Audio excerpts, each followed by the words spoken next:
on March 7, 1945. The Americans, in a completely fortuitous action, managed to cross the Rhine River at the Remagen Bridge. From this moment on, the German strategy of holding out for months on the banks of the Rhine River collapses. As soon as he is informed of the crossing of the Rhine by the American 9th Panzer Division, Walter Model orders General Bayerlein of the Panzer Lehr Division to counterattack in the sector as soon as possible. However, Bayerlein cannot gather the necessary forces, and his weak counterattack does not succeed in preventing the Americans from continuing to expand the bridgehead east of the Rhine. 2 weeks later, between March 23rd and 24, the British managed to cross the Rhine about 100 kilometers further north, completely ending any German hope of prolonging the war on the Western Front. Having managed to open these two large gaps in the German defensive line, the Allies began to advance at full speed towards the German rear without encountering any opposition in their path. In the middle of both penetrations was Walter Model's Army Group B, which had practically no vehicles or gasoline and had no option of retreat. To tell the truth, his men were doomed. South of the Ruhr Basin, the American 3rd Armored Division led the Allied advance. To the north, the 2nd Armored Division did so. Its objective is to isolate and encircle the largest number of German troops between the Rhine River and the city of Paderborn. It was precisely in the city of Paderborn, where many military barracks were located, that the German army trained most of its divisions. While the Allies advanced at full speed towards the heart of Germany, in Paderborn there were many remnants of units that tried to reorganize to enter combat. These units were joined by many instructors who were responsible for training the troops. With the vanguard of the U.S. 3rd Panzer Division just a few miles from Paderborn, by March 29th, the Germans had grouped together many of the units that were in the training centers in the city into what became known as the SS Panzer Brigade Westfalen. This unit was formed on March 29, 1945, in the Sennelager training area north of Paderborn. It was created from various training and reserve units of SS troops located in the area. The unit consisted of 2 improvised infantry regiments named after their commanders: the Meyer Regiment, which consisted of 3 battalions, and the Holzer Regiment, which had another 3 battalions. They were joined by the remnants of the Army's 507th Heavy Panzer Battalion, which was recovering in Paderborn from its last fighting on the Eastern Front. The 507th Heavy Panzer Battalion is estimated to have had about 21 Tiger IIs spread across the 2 companies it had in Paderborn, the other company having been left behind on the Eastern Front. The SS Westfalen Brigade was eventually placed under the command of Waffen-SS Lieutenant Colonel Hans Stern, who had been awarded the Knight's Cross during the early campaigns of the war. However, the Westphalia was an armored brigade only on paper and experienced major problems, including many inexperienced fighters, severe shortages of fuel, ammunition, vehicles, and uniforms, no field kitchens at all. There was a shortage of weapons. For example, 3 platoons had only 1 light machine gun. Communication was via motorcyclists and couriers, and it was also planned to use civilian telephone lines. The only thing they had in abundance were Panzerfahrzeuge. The brigade consisted of about 39 tanks of all types, including 21 Tiger IIs from the 507th Heavy Panzer Battalion, 15 Panzer IIIs from the training academies, and 3 Jagdpanthers. Thus, the best that Lieutenant Colonel Hans Stern had at his disposal were the Tiger IIs, although not all of them were commanded by veteran commanders.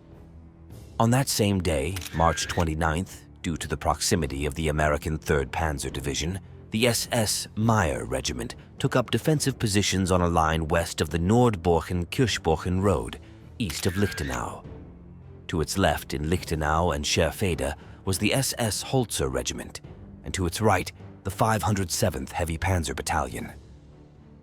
Lieutenant Colonel Stern was assigned the task of preventing the Americans from completing the encirclement of Field Marshal Model's Army Group B south of Paderborn. Despite being promised further reinforcements, Stern could only count on the units just mentioned, which in total amounted to less than 50 tanks and between 4,000 and 5,000 soldiers. The 3rd Company of the 507th Heavy Panzer Battalion took up positions on a hill south of Basin, and there they prepared their ambush for the Americans. For their part, the men of the American 3rd Armored Division were in high spirits and with little caution, having encountered no German resistance during the previous days. At midday on March 29th, American armored vehicles were advancing along the road, on both sides of which was a dense forest. Later, the forest gave way to mountainous terrain. German intelligence reported that Basin was in enemy hands and that fierce fighting was taking place for Nordborschen. As the Americans approached the positions of the 3rd Company of the 507th Battalion, the German Tigers came to life and opened fire. They were joined by infantry hiding in the ditches near the road, who also attacked the column from both flanks. After shooting down 7 Shermans almost instantly, the Tigers began to emerge from the hill and charged head-on into the Americans. The commander of the 3rd Company then received permission from the 507th Battalion headquarters to counterattack the enemy and finish off the column. The Americans, in panic, abandoned their equipment and tried to hide in the woods. The Germans searched for abandoned equipment, mainly looking for food and gasoline. The fighting continued throughout the night of March 29th and left more than 18 American tanks destroyed along with many light armored vehicles. Maurice was the American general who commanded the 3rd Armored Division, being one of the best division generals in the American Army. Rose was a general who advanced with the vanguard of his unit, and after being stopped short south of Paderborn, he prepared to reorganize his unit to attack during the following day. The American general had orders to reach Paderborn as quickly as possible in order to cut off as many Germans as possible, and this was clearly an objective he wanted to achieve. From here, a great battle began along the German defensive line south of Paderborn. It was precisely on the following day, and due to the total confusion, the American general found himself in the middle of the fighting and fell victim to a new German ambush that cost him his life. The fighting on March 30th, which cost the American general his life, took place along the entire German defensive line south of Paderborn and was completely chaotic. German Tigers and infantry repeatedly mixed up with American armor, resulting in about 60 American vehicles being cut off. By March 31st, the Americans had already lost several dozen armored vehicles of all types in exchange for only 3 German Tigers. When they were finally able to regroup, they concentrated their attacks on the sector of Holzer's SS regiment at Scherfede. The Germans repelled all attacks on March 31st, while the Americans lost another 5 Shermans.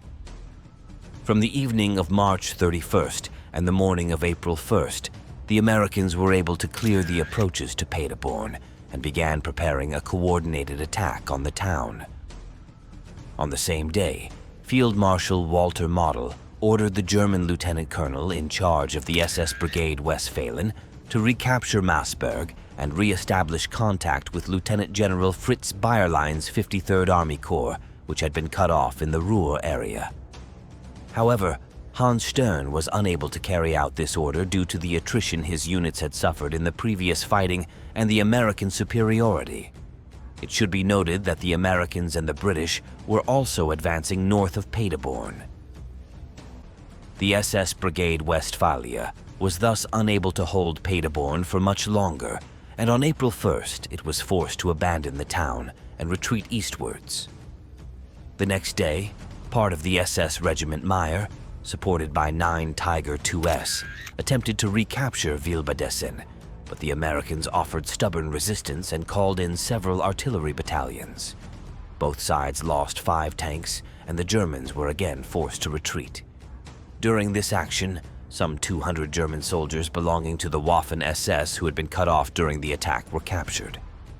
At this time, the Allied encirclement of the Ruhr Basin had just closed, trapping almost 370,000 German fighters, including Field Marshal Walter Model. On April 4th, the SS Brigade Westphalia was assigned to the easternmost 11th Army. On April 5th, only 9 Tiger IIs remained in the ranks of the 507th Battalion.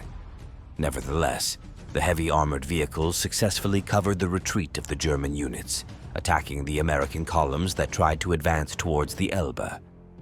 The remaining forces of the SS Brigade Westphalia tried to regroup near the town of Harz, then moved to the vicinity of the Teutoburg forest, where they were finally annihilated by the Allies at the end of April. Walter Model was left behind with his entire army, isolated.